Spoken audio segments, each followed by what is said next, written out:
My name is Richard Aviles. I am a junior. I'm a dance major, and I interned at the University of Southern California's LGBT Resource Center. I knew my director, my supervisor, from like when I was a freshman in high school, when I was organizing in LA, which is my hometown. So I knew him there, so it was very much just calling him, being, hey Vincent, do you mind? Could I intern at USC? And he was like, yeah. So I was very lucky that I knew him. Yeah. So it was a connection that I already had. So my responsibility was very independent. It was like, do it on your own. I trust you. Go ahead. So for me, it was more like I had to email the people I was interviewing and contacting them and conducting the interviews. But on top of that, the center also hosted a couple of events. So my responsibility was kind of to attend these events as a form of support. So I would never like really had to do a lot of like TDA's office work. It was more independent, and I just check in with my supervisor like occasionally, and then go to the events. And it was just like, so I was just there. So I guess the people who were part of the resource center didn't see me like very like in the office all the time because it's a small office, but more like there. And so I was just there showing support. My my internship was very different. It was more about an oral history project. So I had to interview a couple people. My typical day was like I lived at home, got up and read a lot. I read a lot of articles from the archives that they have, and I also read like this one book that was my text. And then I had to set appointments with some of the people that I was interviewing. So I had to do a lot like what we're doing now, interviewing other people and getting their stories.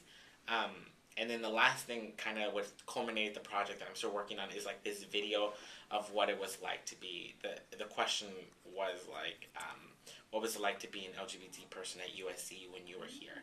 So it's kind of like an oral history project.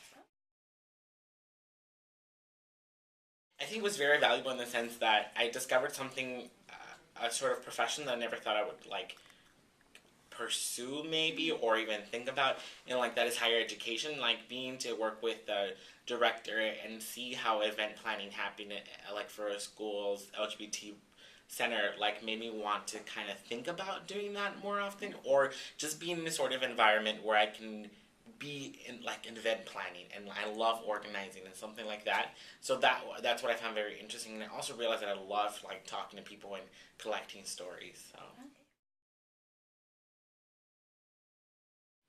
I think internships are important because it brings this. I mean, what that cell is all about, this experiential learning that you need to kind of be a part of. Like it's something to kind of like know the theory and read the theory, but there's a difference when you begin to live the theory and like, oh my god, I understand that.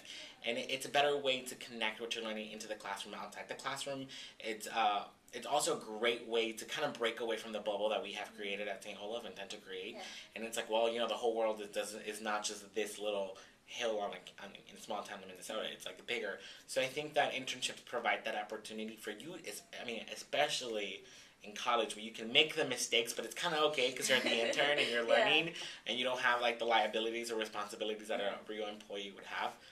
So I think that an internship is kind of the right place to take that. It's the stepping stone into a real profession.